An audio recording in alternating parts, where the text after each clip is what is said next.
بسم اللہ الرحمن الرحیم۔ پرانے زمانے میں ایک گاؤں میں ایک محنتی کسان اپنی بیوی اور بیٹی کے ساتھ بڑی سادگی سے زندگی گزار رہا تھا۔ کسان سارا دن کھیتوں میں ہل چلاتا، بیج بوتا اور محنت مزدوری کر کے اپنا گزر بسر کرتا۔ اس کی بیوی ایک نیک سیرت اور مہمان نواز خاتون تھی جو ہمیشہ دوسروں کی بھلائی کے بارے میں سوچا کرتی تھی۔ ایک دن دوپہر کے وقت کسان کھیتوں میں کام کرنے گیا ہوا تھا۔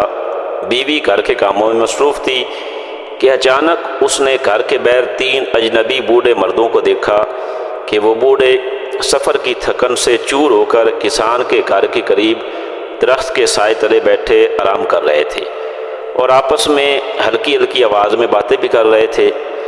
کسان کی بیوی کے دل کے اندر بڑا ترس آیا۔ اس نے سوچا یہ بزرگ شاید بہت دور سے آئے ہیں، ان کے چہرے سے تھکن اور بھوک صاف جھلک رہی ہے، کیوں نہ میں انہیں کھانے کی دعوت دے دوں تاکہ کچھ ان کا بھوک ختم ہو، یہ آرام بھی پا سکیں۔ وہ جلدی سے دروازے پر آئی اور ادب سے سلام کیا، پھر نرمی سے کہا، بابا جی آپ لوگ مہمان ہیں، ہمارے لیے بڑی برکت کا باعث ہوگا کہ مہربانی فرما کر آپ ہمارے گھر میں آئیں اور کھانا کھا لیں۔ اس پر ایک بوڑھا آدمی مسکرا کر بولا، بیٹی تمہاری نیت بڑی اچھی ہے، لیکن کیا تمہارے گھر کا مرد تمہارے گھر کے اندر موجود ہے؟ کسان کی بیوی نے جواب دیا، نہیں، میرے شوہر کھیتوں میں ہل چلا رہے ہیں، شام تک واپس آئیں گے۔ بوڑھے نے سر جھکا کر کہا، پھر ہم تمہارے گھر نہیں جا سکتے، ہم صرف اس گھر میں مہمان بنتے ہیں جہاں مرد موجود ہو۔ بیوی نے بڑی حیرانگی کے ساتھ انہیں دیکھا اور خاموشی سے گھر واپس آ گئی۔ شام کو کسان جب کھیتوں سے تھکا ہارا ہل جوت کر چلا کر واپس آیا تو اس نے دروازے کے قریب وہی 3 بوڑھے بیٹھے دیکھے۔ اس نے بیوی سے پوچھا، یہ بزرگ کون ہیں؟ کیا تم نے انہیں کھانے پر بلایا تھا؟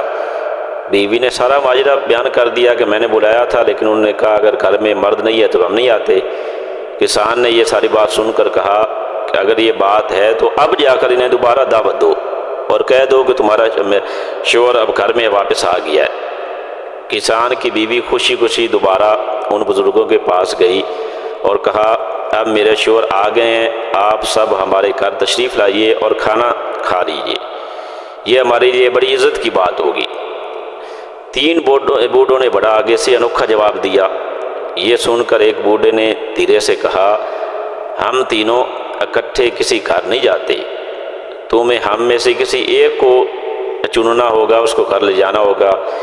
بیوی حیران رہ گئی اور بولی، یہ کیسی بات ہے، آپ تینوں اکٹھے کیوں نہیں آ سکتے؟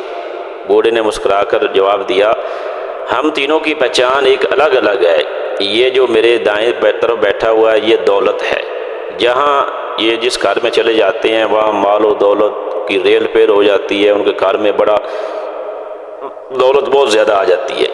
اور یہ دوسری طرف جو میرے بیٹھے ہوئے ہیں یہ فتح ہے، جہاں یہ جاتے ہیں لوگوں کے گھر میں کامیابیاں ہو جاتی ہیں اور وہ کبھی ناکام نہیں ہوتے، ان کو فتح ہر میدان میں حاصل ہوتی ہے، یہ فتح ہے۔ اور میں جو ہوں یہ میں محبت ہوں، جس گھر میں میں داخل ہو جاؤں وہاں کے دل آپس میں ایک دوسرے کے ساتھ محبت اور سکون بھر جاتے ہیں، آپس میں تمام نفرتیں دور ہو جاتی ہیں۔ اب ان تینوں میں سے تم فیصلہ کر لو کہ ہمیں تینوں میں سے کس کی آپ نے مہمانی کرنی ہے، جانا ہم نے ایک نہیں ہے۔ بیوی نے سر ہلایا اور کہا کہ میں اپنے شوہر سے مشورہ کر کے آتی ہوں۔ گھر آ کر اس نے سب کچھ اپنے شوہر کو بتایا۔ کسان فوراً بولا، ہماری مالی حالت کچھ اچھی نہیں ہے، اس لیے ہمیں چاہیے کہ دولت کو اپنے گھر بلائیں تاکہ ہماری غربت دور ہو جائے۔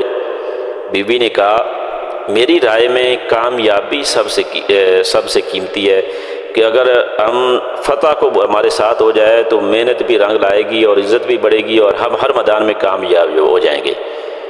اتنے میں کسان کی ایک چھوٹی عمر کی بیٹی بھی گفتگو سن رہی تھی۔ اس نے نرمی سے کہا، ابا جی دولت اور کامیابی یہ عارضی ہے، اگر محبت دلوں میں نہ ہو تو دولت بھی بے سکون بنا دیتی ہے اور کامیابی بھی خالی محسوس ہوتی ہے، لیکن اگر محبت ہو تو ہم سکون سے رہ سکتے ہیں اور ہمیں دولت اور فتح کی کمی محسوس نہیں ہوتی۔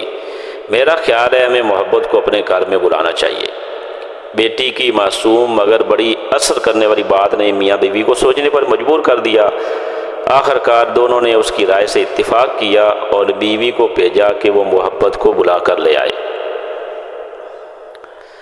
کسان کی بیوی دوبارہ اس بوڑھوں کے پاس گئی اور ادب سے کہا، ہم چاہتے ہیں کہ محبت ہمارے گھر تشریف لائے تاکہ ہم اس کی میزبانی کر سکیں۔ یہ سن کر محبت کے نام والا بوڑھا اٹھ کر کھڑا ہوا اور اس کے ساتھ چل پڑا، لیکن حیرت کی بات یہ ہوئی کہ باقی دونوں بوڑھے یعنی دولت اور فتح بھی اس کے پیچھے پیچھے چلنے لگے۔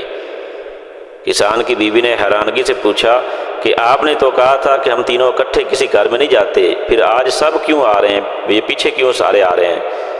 اس پر وہ بزرگ مسکرا کر بولے، یہ قاعدہ صرف محبت کے لیے بدل جاتا ہے، جہاں محبت داخل ہوتی ہیں وہاں دولت بھی آ جاتی ہے اور فتح بھی اور کامیابیاں خود بخود اس کے پیچھے آ جاتی ہیں۔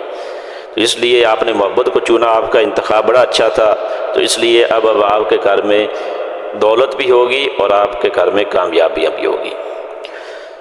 تو ناظرین، اس حکایت کا جو پیغام ہمیں ہے وہ سنانے کا اکثر مقصد ہے کہ محبت سب سے بڑی نعمت ہے۔ اگر گھر میں محبت ہو تو گھر کے سارے افراد آپس میں محبت میں رہتے ہوں تو پھر دولت اور کامیابیاں بھی خود بخود نصیب اچھے ہو جاتے ہیں، لیکن اگر محبت نہ ہو، دل میں نفرت ہو، کھوٹ ہو، لڑائی جھگڑے ہو، پھر دولت اور کامیابیاں بھی انسان کو سکون نہیں دے سکتی۔ تو زندگی کی حقیقت بھی ناظرین یہی ہے کہ محبت، خلوص اور احسار کو بنیاد اگر ہم بنا لیں تو دنیاوی کامیابیاں اور سہولتیں خود بخود ہمیں ملتی جائیں گی، لیکن اگر محبت نہیں ہوگی، ساری چیزیں ہمارے گھر میں ہوں گی، سہولتیں ہوں گی، لیکن آپس میں محبت نہیں ہوگا تو دل میں سکون نہیں ہوگا۔ اللہ سے دعا ہے کہ اللہ تعالیٰ تمام گھروں کے اندر آپس میں محبت اور الفت نصیب فرمائے، آمین۔